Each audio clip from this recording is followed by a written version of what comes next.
Assalamu alaikum dear students, my name is Mubashra Manzoor. Welcome to my class where we are going to study computer sciences of grade 12. Today we are going to discuss the exercise questions as we are already discussing exercise questions of chapter 10. In today's lecture, our question will be question 7. This question further has 3 parts.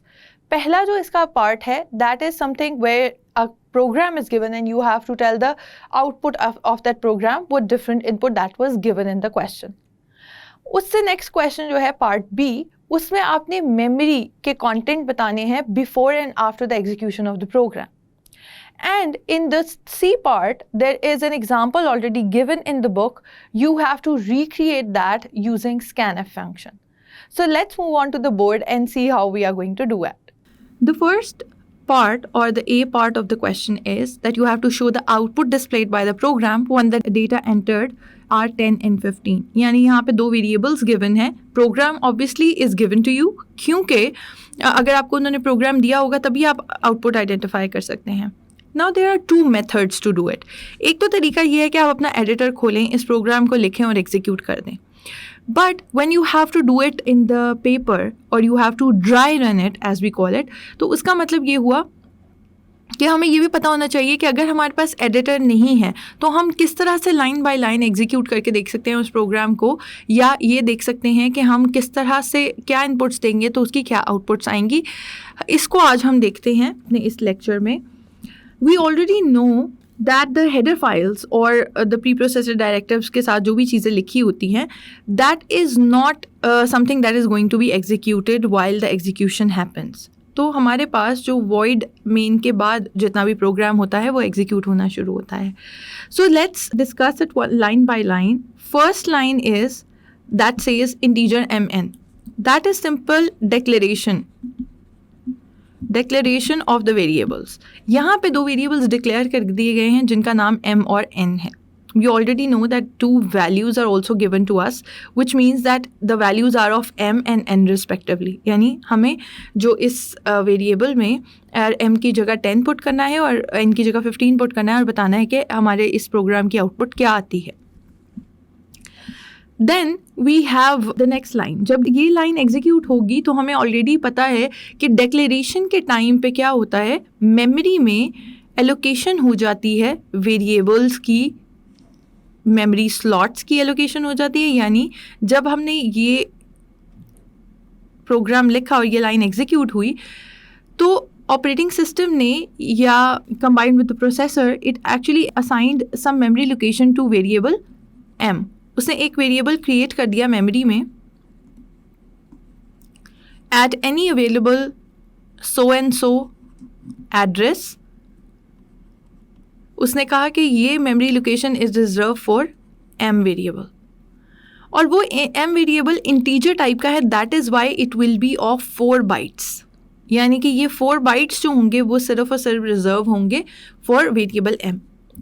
Then the second thing was to declare n. यानी n के लिए भी एक similar way में allocation की गई, यानी कि 4 बाइट का एक स्लॉट या एक क्यूब जो है वो अलॉट कर दिया गया n के लिए, विच मीन्स कि इतना पोर्शन जो है वो n के लिए रिजर्व्ड है और इतना m के लिए.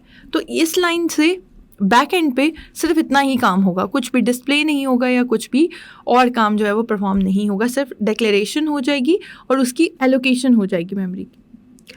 उसके बाद अगर हम देखें तो next line is print F. Next line when we say कि प्रिंट एफ है तो प्रिंट एफ का मतलब कि something has to be displayed on the screen. इसका मतलब ये है कि जब ये लाइन एग्जीक्यूट होगी तो जो भी फॉर्मेट स्ट्रिंग के अंदर लिखी हुई स्ट्रिंग है वो एग्जीक्यूट हो जाएगी ऑन द कंसोल. अच्छा, अब हमारे पास क्या होगा कि कंसोल पे फॉर एग्जांपल ये हमारी आउटपुट स्क्रीन है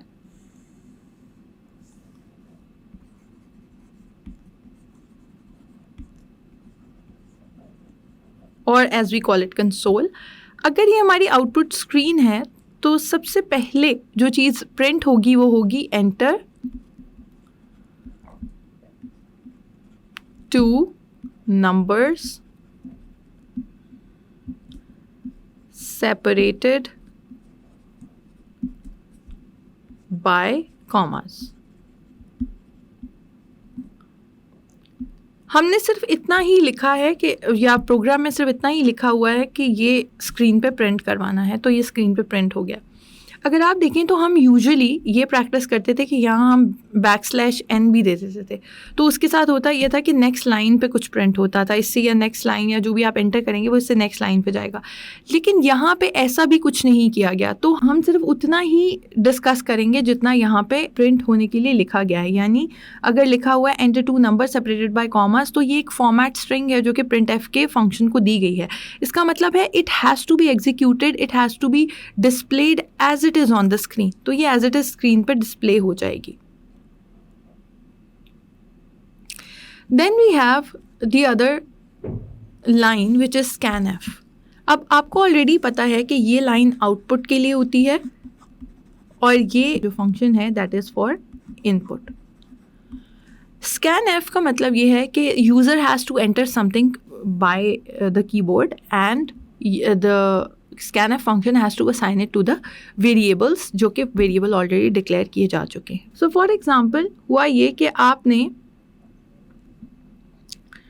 कुछ एंटर किया and that something has to be whatever is given by the examiner और whatever is given in the question में कहा गया है कि m की जगह आपने 10 प्लेस करना है और n की जगह 15 प्लेस करना है। So let's do that. हम क्या करते हैं, सबसे पहले scanf का जो पहला, अगर आप पोर्शन देखें कॉमा से पहले वाला portion, that is format string. और फॉर्मेट स्ट्रिंग के अगर अंदर आप देखें तो 2 फॉर्मेट स्पेसिफायर्स दिए गए हैं, जो कि दोनों specifiers %d sign is for integer. इसका मतलब ये हुआ कि जो भी चीज़ें आप यहाँ प्लेस करेंगे या यूज़र जो भी एंटर करेगा, it has to be an integer, क्योंकि आपने वेरिएबल जो डिक्लेयर किए हैं वही इंटीजर टाइप के हैं। मोर ओवर, अगर आप यहाँ पे कोई और वैल्यू करते भी हैं एंटर, जैसे आपने डेसिमल पॉइंट वैल्यू या आपने कोई फ्लोटिंग पॉइंट वैल्यू जो है वो यहाँ एंटर कर दी, तब भी it will only accept only the portion which is integer part. तो इसका मतलब ये हुआ कि it has to be an integer, which means कि आपने 10 और 15 यहाँ पे प्लेस करना है। अब जब हम कहते हैं कि 10 और 15 प्लेस किया, यानी कि you can comma separate the values and you can give it to the scanf function. अब scanf फंक्शन ने क्या करना है, it will assign the first variable value, यानी जो भी आपने पहला वैल्यू एंटर की है वो m को असाइन कर देगा, यानी कि it will go to the address of m which is this one and it will place it here, यानी कि 10 को जो है वो यहाँ पे प्लेस करवा देगा समहाउ। आपके पास 10 यहाँ स्टोर हो जाएगा in the form of binary obviously, ठीक है, अपने 4 बाइट्स के लोकेशन पे। And then it will take the second variable value and it will place it where you have assigned the location for n variable। तो अब ये जाके n की जगह 15 प्लेस कर देगा, यानी कि 15 का binary, which means that you will have the values inside the variable m and n function, यानी कि असाइनमेंट भी हो गई उन वेरिएबल्स की जो भी यूज़र ने एंटर किया। हमारे पास वैल्यूज़ थी 10 and 15, I have to enter 10 for m and 15 for n। अब यहाँ तक हमारा जो काम है हमें पता चल गया कि अभी तक क्या हुआ है, एंड स्क्रीन पे ये एंटर हो चुका है कि आप 2 नंबर्स एंटर करें जो कि कॉमा सेपरेटेड हों। इसके अलावा बैक एंड पे मेमोरी में जो भी आपने एंटर किया, फॉर एग्जांपल मैंने यहाँ फर्स्ट 10 एंटर किया था और फिर 15 एंटर किया था, तो 10 असाइन हो गया m को और 15 असाइन हो गया n वेरिएबल को, क्योंकि हमने यहाँ पे जो ऑप्शनल वेरिएबल्स दिए थे वो उनके एड्रेसेस हमने m और n के ही दिए थे। अब आप नेक्स्ट लाइन में आए तो वहाँ पे कुछ ऑपरेशन परफॉर्म हो रहा है, यानी कि कहा गया है कि m is equal to m plus 10। So now m is equal to m plus 10 means that whatever was there in the m which was 10, उसके अंदर 10 ऐड कर दें, तो इसका मतलब वैल्यू शुड बी नाउ 20। और वो 20 किसको असाइन हो जानी चाहिए, because we already know that equal to sign means assignment operator.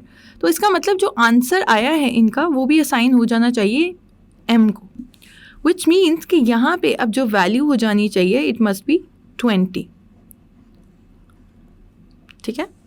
So m की वैल्यू अपडेट हो गई, ठीक है, क्योंकि फॉर्मूला ये था कि the value of m plus 10।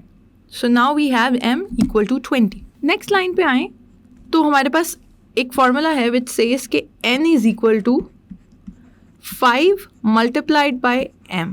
Now this is important to understand कि एग्जीक्यूशन लाइन बाय लाइन हो रही है और लेटेस्ट वैल्यू ऑफ वेरिएबल जो है वही कंसिडर होगी इस लाइन पे. यानी यहाँ पे अगर आप देखें तो इस लाइन में दोनों वेरिएबल्स इंक्लूडेड हैं, यानी कि m की वैल्यू भी कहीं ना कहीं इंक्लूड हो रही है और n की वैल्यू भी इंक्लूड हो रही है, विच मीन्स कि n को अब क्या वैल्यू असाइन होनी है, प्रोडक्ट ऑफ m एंड 5. अब क्या आप m के लिए वैल्यू जो है वो 10 प्लेस करेंगे? नहीं, क्योंकि इससे पिछली लाइन में, इससे लास्ट जो लाइन थी उसमें क्या हुआ था, वैल्यू अपडेट होके m की 20 हो गई थी, which means now you have 20 in variable m, so 20 into 5 is 100. It means कि जो आंसर आ गया है वो 100 आ गया है and it will be assigned to variable n. क्योंकि असाइनमेंट ऑपरेटर डिक्टेट्स दैट कि हमें जो भी वैल्यू राइट हैंड साइड पे लिखी गई है वो असाइन करनी है to the variable at the left side. तो इसका मतलब ये हुआ कि अब हमारे पास n की वैल्यू, n में क्या चीज़ स्टोर्ड है, that is 100. So now this is actually replaced. अगर मैं देखूँ तो यहाँ पे ये वैल्यू नहीं रहेगी, बल्कि यहाँ पे क्या रिप्लेस हो जाएगा, 100 रिप्लेस हो जाएगा. And here we have 20 instead of 10. So now we already know that variable m has 20 in it and variable n has 100 in it. अभी तक भी हमने इस वैल्यूज़ को डिस्प्ले नहीं करवाया, हम इस लाइन पे नहीं पहुंचे. Now we come to the next line which says कि printf m is equal to %d sign. Now something has to be printed on the screen, so we are coming back to the console. हम वापस console पे आते हैं और हमने कहा कि कुछ प्रिंट होना है. प्रिंट में m as it is print होना है, उसके साथ equal to sign as it is print होना है. Now there is a placeholder और there is a format specifier. इसका मतलब है यहाँ पे कोई इंटीजर वैल्यू आनी है. Where would this integer value come from first variable, क्योंकि हम वेरिएबल्स को देते हैं ना उसी ऑर्डर में जिसमें हमने यहाँ फॉर्मेट स्पेसिफाई किया होता है. तो इसका मतलब है m की वैल्यू यहाँ प्लेस होनी है और n की वैल्यू जो है वो यहाँ प्लेस होनी है. So now if we see m is equal to, m में लेटेस्ट क्या पड़ा हुआ था, 20. सो दैट मीन्स कि m is equal to 20 will be printed. अब उससे अगली तीन चीज़ें देखिए. अभी तक इंस्ट्रक्शन पूरी हमने डिस्कस नहीं की, फॉर्मेट स्ट्रिंग जो है वो डिस्कस नहीं की. उसके आगे 3 टैब साइंस हैं. 3 टैब साइंस का मतलब कि अब बिगर स्पेस, यानी कि यहाँ पे 3 स्पेसेस आ जाएंगी, बिगर टैब्स आ जाएंगे, 3 टैब्स की स्पेस आ गई. उसके बाद आप कह रहे हैं कि प्रिंट होगा n इज इक्वल टू, और n में वैल्यू क्या प्लेस हुई हुई है, 100. लेटेस्ट वैल्यू उसमें 100 थी, तो इट मीन्स कि आपके पास इस तरह से स्पेस आ जाएगी और उस स्पेस के साथ आपके पास क्या आ जाएगा, m की value is equal to 20 and n की value is equal to 100. So that is how this program will be executed. If we write it into the C++ console or we write it into the IDE, it will give us the same results. इसको validate करने के लिए let's move on to the C++ compiler and we can check the results as well. So let's see this program. अगर हम इस programme को अब execute करें, सेम प्रोग्राम है, हमने लिख लिया है अपने कंसोल में. So let's execute and run this program and see the output to validate. First जो वैल्यू हमने एंटर करनी थी वो 10 है. सेकेंड कॉमा सेपरेटेड के साथ हमने 15 एंटर करना था. सो नाउ इफ़ यू सी यहाँ पे जो वैल्यू आ रही है m और n की, अच्छा अगर आप देखें तो इसमें हमें कुछ एरर नज़र आ रहा था अभी जब हमने पहले रन किया. And the error was because कि यहाँ पे जो कॉमा साइंस हैं वो इंस्टेड ऑफ हियर यहाँ पे लगे हुए थे, जिसकी वजह से ये पूरा का पूरा जो है वो as a format string treat हो रहा था. विच मीन्स कि ये आपके वेरिएबल्स के एड्रेसेस के तौर पे नहीं ट्रीट हो रहे थे, बल्कि एज स्ट्रिंग ही ट्रीट हो रहे थे, जिसकी वजह से वैल्यू सही से प्लेस नहीं हो पा रही थी. So let's execute it now and now we see कि हमारे पास अगेन इट इज़ सेइंग कि enter 2 numbers separated by commas. First is 10, comma के बाद हम लिखते हैं 15. तो अब अगर इसको एंटर करें तो you can see the results over here कि मेरे पास m की वैल्यू आ रही है 20 एंड n की वैल्यू आ रही है 100.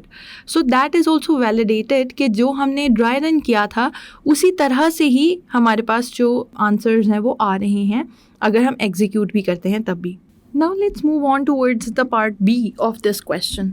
पार्ट बी सेज कि आपने आउटपुट से पहले और इस प्रोग्राम के एग्जीक्यूशन से पहले और बाद में ये बताना है कि m और n के जो कंटेंट्स थे वो क्या थे, यानी कि m और n में क्या प्लेस हुआ था. ठीक है.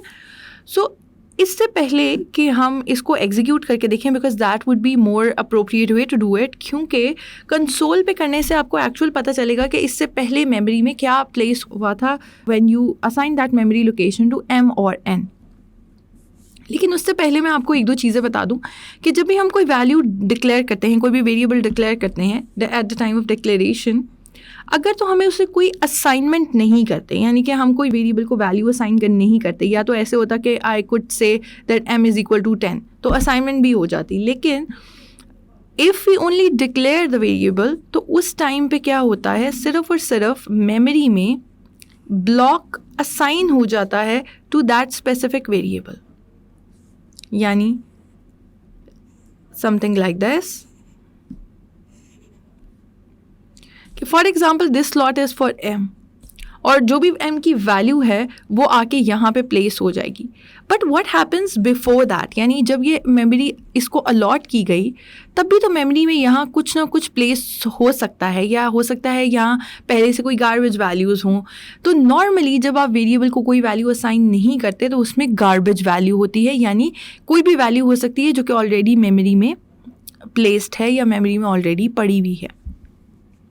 क्योंकि हमने देखा था कि वेरिएबल्स जो हैं वो at a time of program execution वो डिक्लेयर होते हैं, उनको मेमोरी एलोकेट होती है, और जैसे ही प्रोग्राम एग्जीक्यूट होता है, जैसे ये टर्मिनेशन साइन आता है, वो जो वेरिएबल्स हैं वो डिस्ट्रॉय हो जाते हैं.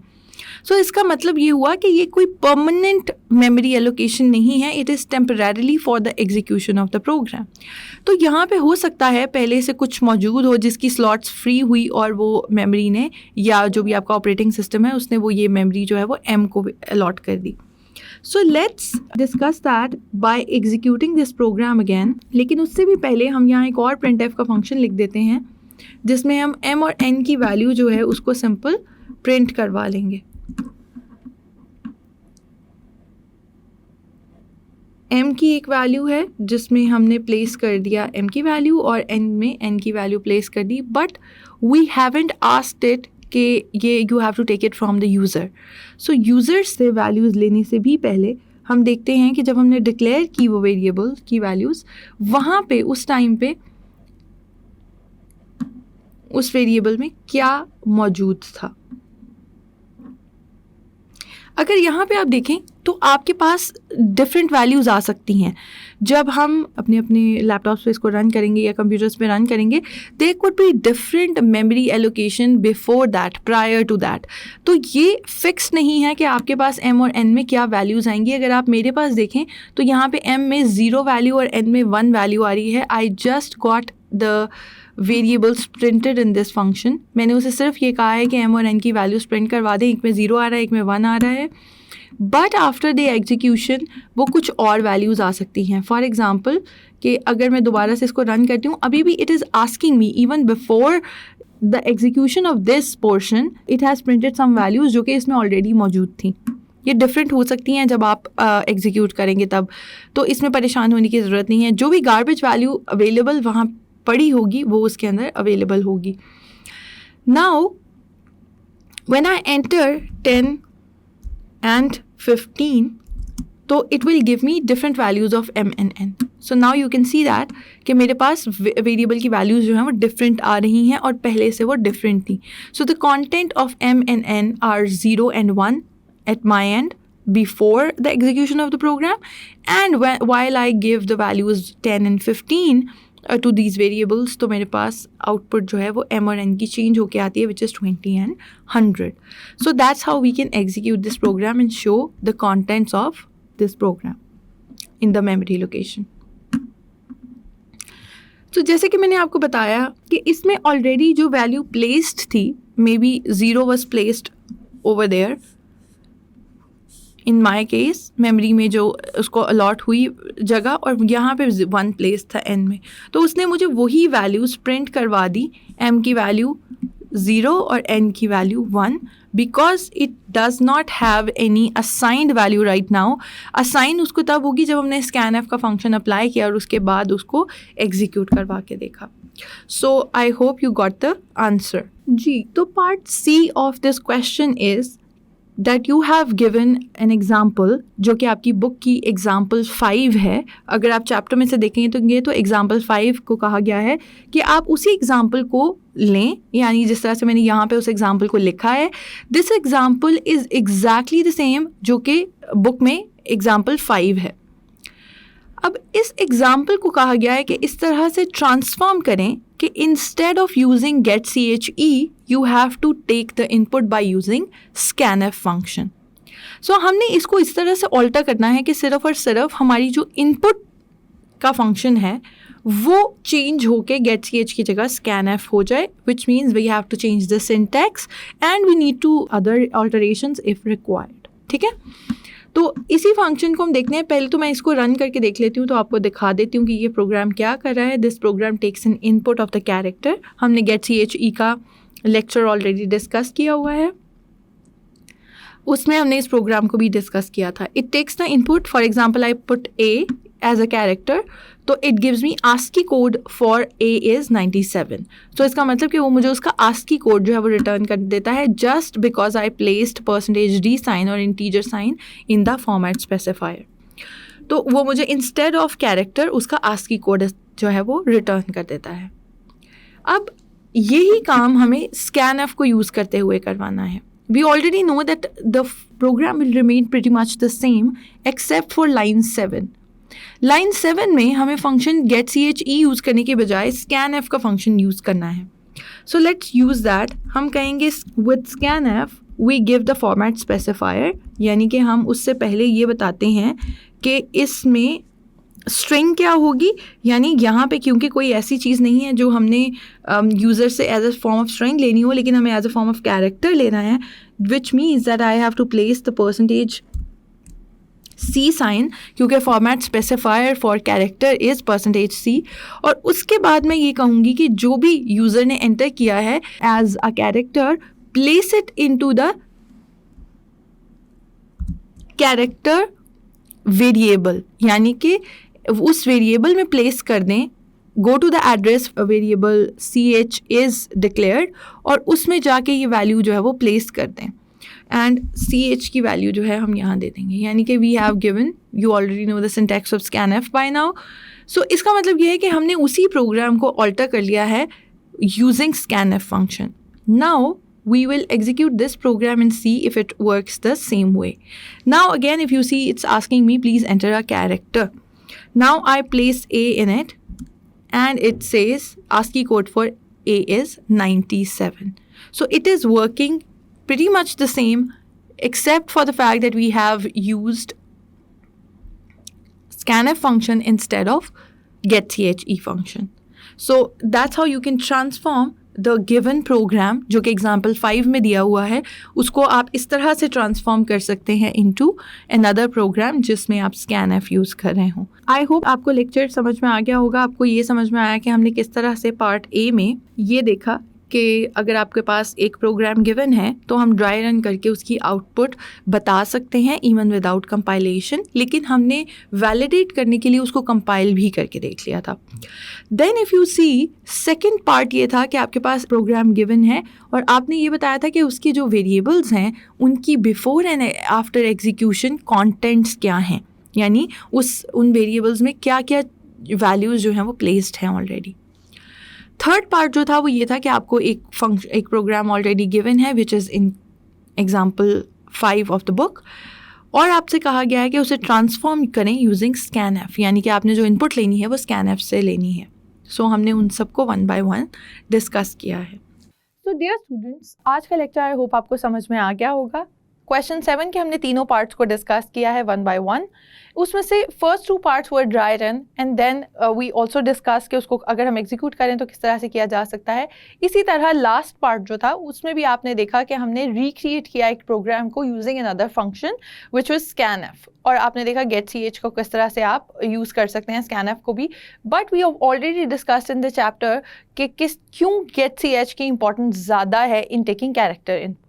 सो अंटिल नेक्स्ट लेक्चर, अल्लाह हाफिज़।